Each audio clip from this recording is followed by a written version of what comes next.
अस्सलाम वालेकुम। तारीख में ज़मीन पर बनाई जाने वाली दो जन्नतों का जिक्र मिलता है। एक जन्नत खुदाई के दावेदार शद्दाद ने बनाई थी जिसे बागे इरम कहा जाता है, और दूसरी जन्नत 5वीं सदी हिजरी में बनी थी। कहा जाता है कि मशरिक व मगरब में लिखी गई दर्जनों कहानियों, नावलों और अफसानों में एक मसनूई जन्नत का जिक्र मिलता है जिसमें नौजवानों को नशे में धुत करके जन्नत के मॉडल पर तैयार करदा बागात व महल्लात में ऐशो इशरत के माहौल में रखा जाता था। वो समझते थे कि वो असल जन्नत में पहुंच गए हैं। फिर इन्हें बेहोश करके बाहर ले जाया जाता था और इनसे कहा जाता था कि वो किसी भी बड़ी शख्सियत को कत्ल कर दें तो इन्हें दोबारा इसी जन्नत में पहुंचा दिया जाएगा। मशहूर है कि ऐसी ही एक जन्नत 12वीं सदी में ईरान के इलाके रुदबार के किला अल-मौत में हसन बिन सबाह ने कायम की थी, जहां वो नौजवानों को वर्गला कर इन्हें हुक्मरानों, उलमा और दूसरे मुखालफिन के कत्ल के लिए भेजता था। ये हसन बिन सबाह कौन था और इनसे वाबस्ता इन हैरत अंगेज़ देव मालाई कहानियों में किस हद तक सदाकत है, ये सब आप आज की वीडियो में जानेंगे। अगर आप हमारे चैनल पर नए हैं तो हमारे चैनल को सब्सक्राइब करें और बेल आइकन को प्रेस कर लें ताकि आने वाली मज़ीद ऐसी अच्छी और इन्फॉर्मेटिव वीडियोस आप तक पहुंच सकें। इनका असल नाम हसन और इनके वालिद का नाम अली था और वो 1150 सन की दहाई में ईरानी शहर कुम में एक अरब शिया ख़ानदान में पैदा हुए थे। लड़कपन में ही इनके वालिद इस ज़माने के इल्मी गढ़ चले गए थे। यहाँ नौजवान हसन ने राइज अलूम में तेज़ी से महारत हासिल करना शुरू की। आप अपनी आप बीती सरगज़श्ते सैयदना में लिखते हैं, 7 बरस की उम्र से मुझे अलूम की मुख्तलिफ शाखों से गहरा लगाव था और मैं मजहबी रहनुमा बनना चाहता था। 17 साल की उम्र तक मैंने खासा इल्म हासिल कर लिया था।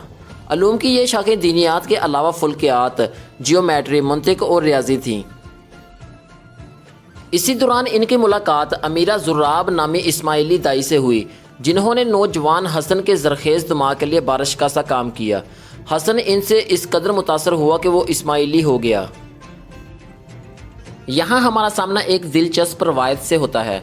किस्सा कुछ यूँ बयान किया जाता है कि हसन अल-सबाह मशहूर शायर, माहिर फुल्कियात और रियाजीदान उमर ख़याम और निज़ामुल मलिक तूसी तीनों इस दौर के मशहूर आलम इमाम मोफ़क़ के शागिर्द थे और इन्होंने एक दिन मिलकर अहद किया था कि जो कोई पहले किसी बड़े ओहदे तक पहुँचने में कामयाबी हासिल करेगा वो दूसरों को नवाजेगा।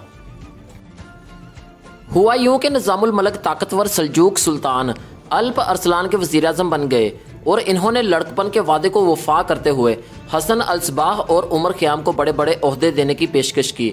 अलबत्ता दोनों ने मुख्तलिफ वजूहात की बिना पर इन्हें रद्द कर दिया। ये कहानी है तो बड़ी मज़ेदार, लेकिन क्या ये सच्चाई पर मबनी है? निज़ामुल मलिक तूसी 1018 सन में पैदा हुए थे, जबकि हसन अल-सबाह का साल पैदाइश 1050 के लगभग है, जिसका मतलब है कि निज़ामुल मलिक तूसी हसन अल-सबाह से 32 साल बड़े थे। मज़ीद ये कि 1059 सन में, यानी जब हसन की उम्र 9 साल के करीब होगी, निज़ामुल मलिक तूसी सूबा खरासान के गवर्नर बनकर पहले ही बड़े ओहदे तक पहुँच चुके थे। इसलिए यह करीने क्यास नहीं कि वो किसी नौ उम्र लड़के के हम जमात हों और इसके साथ किसी अहदनामे में शरीक हों। हसन 1078 सन में मुख्तलिफ मुल्कों में फिरते फिराते काहिरा पहुँच गए, जहाँ उनके अफसाने पहले ही पहुँच चुके थे। चनाचा फातमी दरबार में उनकी बड़ी आओ भगत हुई। हसन ने मिस्र में 3 साल गुजारे, लेकिन इस दौरान फातमियों के सिपा सलार बदरुज्जमाली हसन के मुखालिफ हो गए और इन्हें जिंदान में डाल दिया गया। इत्तफाक से जिंदान का मीनार गिर पड़ा। इस वाक़े को हसन की करामत समझा गया और इन्हें बाइज़्ज़त रिहा कर दिया गया। इसके बाद हसन ने मिस्र में मज़ीद क़याम मुनासिब नहीं समझा। वो ईरान लौट आए और अगले 9 बरसों तक मुख्तलिफ इलाकों में दावत व तबलीग में मगन रहे। रफ्ता रफ्ता इन्होंने अपनी तवज्जो रुदबार सूबे के इलाके दिलमान पर मरकूज़ करना शुरू कर दी। यहाँ इन्होंने कोहे अलबर्ज़ की बर्फ़ानी चोटियों में घिरा हुआ एक किला नज़र आया जो इनके मुस्तकबिल के मंसूबों के लिए नहायत सूदमंद साबित हो सकता था। यह किला अल-मौत था। बज़ाहिर तो लगता यह है कि इस किले का नाम मौत यानी मरने से मुतल्लक है, लेकिन हकीकत यह है कि अल-मौत मुकामी ज़ुबान के अल्फाज अला और अमूद से निकला है। दिलमानी ज़ुबान में अला का मतलब अकाब है और अमूद का मतलब सीखना। रवायत मशहूर है कि इस इलाके का हुक्मरान वहाँ शिकार खेल रहा था कि इसे एक पहाड़ी पर अकाब उतरता हुआ दिखाई दिया। इसे एहसास हुआ कि इस मकाम का जग्राफिया इस किस्म का है कि अगर यहाँ किला बनाया जाए तो वह नाकाबिले शिकस्त साबित हो सकता है। चनाचा इसने यहाँ किला तामीर करवाया और इसका नाम अलमौत पड़ गया, यानी अकाब का सिखाया हुआ। हलाकू खान के दरबारी मौरख मलक अता जवैनी ने इस किले का दौरा किया था। वो अपनी किताब तारीख़ जहां कुशा में लिखते हैं, अलमौत एक ऐसे पहाड़ पर वाक़या है जिसकी शक्ल घुटनों के बाल बैठे हुए ऊँट की मानद है। किला जिस चट्टान पर तामीर किया गया है, इसकी चारों तरफ ढलवाने हैं। सिर्फ एक तंग रास्ता है जिसका बड़ी आसानी से दफा किया जा सकता है। हसन ने किला अलमौत के आसपास के इलाके में डेरे डाल दिए। इनका पैगाम ज़ोर पकड़ता गया। देखते ही देखते खुद किले के अंदर इनके हवारियों की इतनी अक्सरियत हो गई कि किलादार हुसैन मेहदी के पास इसके सिवा कोई चारा ना रहा कि वो किले का इख्तियार हसन के हवाले करके वहाँ से रुखसत हो जाए। ये वाक़या सन 1090 का है। अब हसन अल सबाह ने किला अलमौत को अपना मरकज़ बनाकर आसपास के वसी इलाके में अपना पैगाम फैलाने का काम शुरू कर दिया। कुछ ही अरसा गुजरा था कि आसपास के कई किले इनके कब्ज़े में आ गए, जिनमें से कुछ को ख़रीदा गया, कुछ पर बज़ोर कब्ज़ा किया गया और कुछ ऐसे थे जिसके लोगों ने दावत से मुतासर होकर ख़ुद अपने दरवाजे खोल दिए। किस्सा मुख्तसर, चंद बरसों के अंदर तकरीबन तमाम रुदबार और पड़ोसी इलाकों में हसन की अमलदारी कायम हो गई।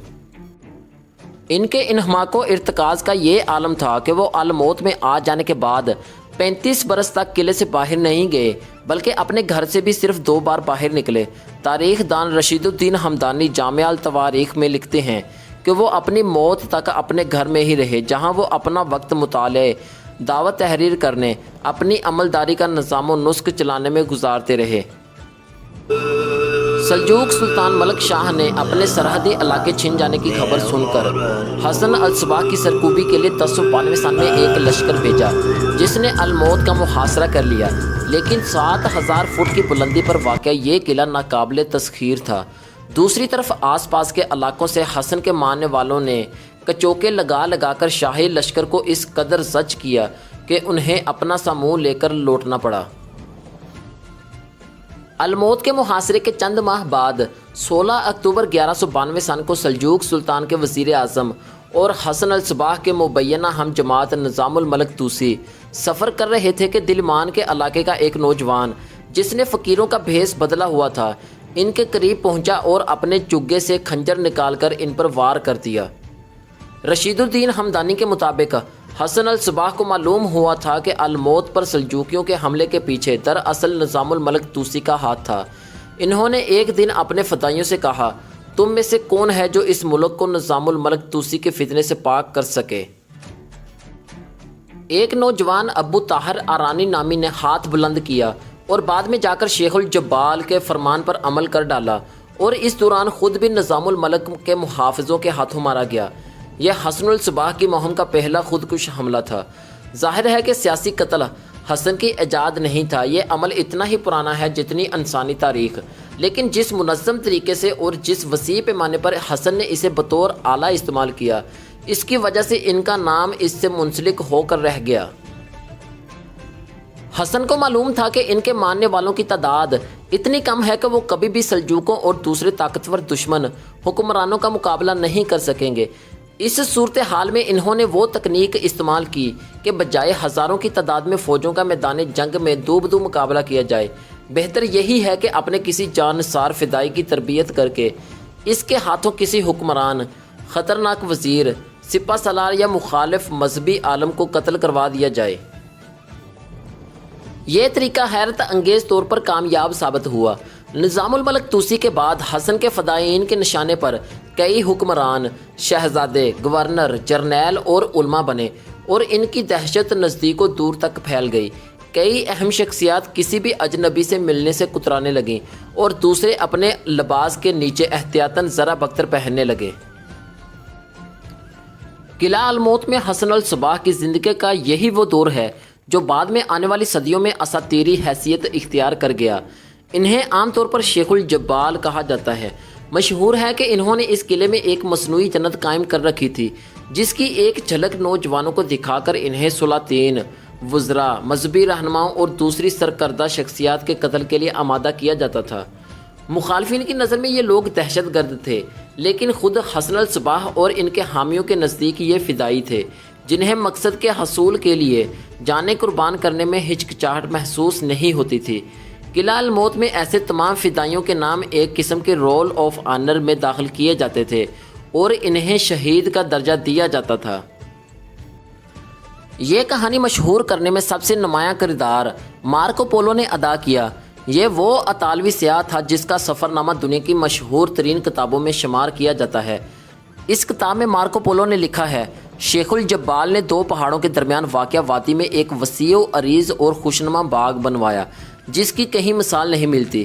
اس میں ہر قسم کے پھل پائے جاتے ہیں اور تصویر سے باہر حسین محلات اور خیمے ہیں جن پر سونے کے ورق چڑھے ہوئے ہیں اور ان میں نفیس تصاویر ہیں۔ اس باغ میں چھوٹی چھوٹی ندیاں ہیں جن میں شراب، دودھ، شہد اور پانی بہتا ہے، اور یہاں دنیا کی حسین ترین دوشیزائیں ہیں جو ہر طرح کے ساز بجاتی ہیں اور حسین نغمے گاتی ہیں اور دل لبھانے والے رقص کرتی ہیں۔ مارکو پولو مزید لکھتے ہیں کہ 12 سے 20 برس عمر کے نوجوانوں کو نشہ پلا کر اس باغ میں لایا جاتا ہے اور وہ سمجھتے ہیں کہ وہ جنت میں پہنچ گئے ہیں۔ اس کے بعد جب انہیں بے ہوش کر کے اس فردوس بری سے نکالا جاتا ہے تو وہ اپنی زندگی کی پرواہ کیے بغیر کسی کو بھی قتل کرنے کے لیے تیار ہو جاتے ہیں۔ مارکو پولو کا سفر نامہ اپنے دور کا بیسٹ سیلر ثابت ہوا اور اس کی وساطت سے یہ کہانیاں یورپ بھر میں پھیل گئی جو آج تک کسی نہ کسی شکل میں دہرائی جاتی ہیں۔ اس دوران کسی نے یہ نہ سوچا کہ مارکو پولو جب 1272 سن میں چین جاتے ہوئے اس قلعہ سے گزرے تھے تب حسن الصباح کو فوت ہوئے تقریباً 1.5 صدی اور منگولوں کے ہاتھوں قلعہ الموت کو تباہ ہوئے 15 برس گزر چکے تھے۔ دوسری طرف کچھ جدید مورخین نے کہا ہے کہ مارکو پولو چین تو کیا کبھی ترکی سے آگے تک نہیں گئے اور انہوں نے ساری کہانیاں استنبول میں بیٹھ کر سیاحوں اور ملاحوں سے سنا کر لکھ ڈالیں۔ شیخ الجبال کے بارے میں کئی اور کہانیاں، روایتیں اور افسانے بھی گردش میں ہیں۔ ان میں سے ایک یہ ہے کہ ایک دن کسی ملک کا سفیر الموت آیا ہوا تھا اور اس نے اپنے حکمران کی کیل کانٹے سے لیس فوجوں کی ہیبت کے بارے میں ڈھینگے مارنا شروع کر دی۔ حسن الصباح نے کہا، ٹھہرو میں تمہیں دکھاتا ہوں کہ اصل سپاہی کیا ہوتا ہے۔ وہ اسی وقت سفیر کو قلعے کی چھت پر لے گئے اور وہاں تعینات 2 محافظوں میں سے ایک سے کہا کہ چھت سے کود جاؤ اور دوسرے کو حکم دیا کہ اپنا خنجر نکال کر اپنے دل میں پیوست کر دو۔ کہا جاتا ہے کہ جب ایک محافظ بلا چوں چرا قلعے کی بلند فصیل سے کود گیا اور دوسرے نے خنجر اپنے سینے میں گھونپ دیا تو سفیر پر وہی ہیبت طاری ہو گئی جو اس نے اپنی زبردست فوج کے ذکر سے حسن پر طاری کرنا چاہی تھی۔ حسن الصباح بے حد ذہین سیاسی رہنما اور منتظم تھے۔ ان کے سیاسی و نظریاتی مقاصد کے حصول کے لیے نظریہ بھی درکار تھا اور اس پر عمل پیرا ہونے کے لیے تنظیم بھی۔ انہوں نے یہ دونوں کام کر دکھائے۔ ان کی کٹر انصاف پسندی کی مثال یہ پیش کی جاتی ہے کہ جب قانون کا معاملہ آیا تو انہوں نے اپنے دونوں بیٹوں کو بھی نہیں بخشا، ایک کو شراب پینے کی پاداش میں اور دوسرے کو قتل کے جرم میں مروا ڈالا۔ حسن الصباح کا انتقال 12 جون 1124 سن کو ہوا۔ چونکہ ان کی نورینہ اولاد زندہ نہیں بچی تھی اس لیے انہوں نے اپنی زندگی ہی میں اپنے ایک وفادار کو اپنا جانشین مقرر کر دیا تھا جنہوں نے ایک عرصہ تک قلعہ الموت پر حکومت کی۔ یہ سلسلہ 1256 سن تک چلتا رہا۔ تب وقت یہ کہ منگول حکمران ہلاکو خان نے الموت کو فتح کر کے اس نظاری اسماعیلی ریاست کا خاتمہ کر ڈالا۔ حسن الصباح کی زندگی اس لحاظ سے بھی بے حد دلچسپ ہے کہ اس پر طرح طرح کے افسانوں کی دھند چھائی ہوئی ہے جس میں ان کی اصل شخصیت کہیں گم ہو کر رہ گئی ہے۔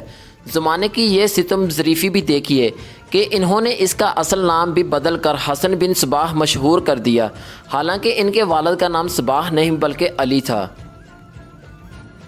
تاہم اساطیری دھند کے پردے چاک کر کے دیکھا جائے تو ایک ایسے شخص کی تصویر سامنے آتی ہے جو صاحب میدان بھی تھا اور صاحب کتاب بھی، جنہوں نے نہ صرف زبردست عسکری و سیاسی بصیرت کا مظاہرہ کیا بلکہ علمی و عقلی میدان میں بھی ان کا شمار اپنے دور کے اہم دانشوروں میں ہوتا ہے۔ اس کا اعتراف ان کے بدترین مخالفین نے بھی کیا ہے۔ آج کی ویڈیو سے بس اتنا ہی۔ مزید ایسی انفارمیٹیو ویڈیوز کے لیے ہمارے چینل کو سبسکرائب کریں اور بیل آئیکن کو پریس کر لیں تاکہ آنے والی مزید اپڈیٹس آپ تک پہنچ سکیں۔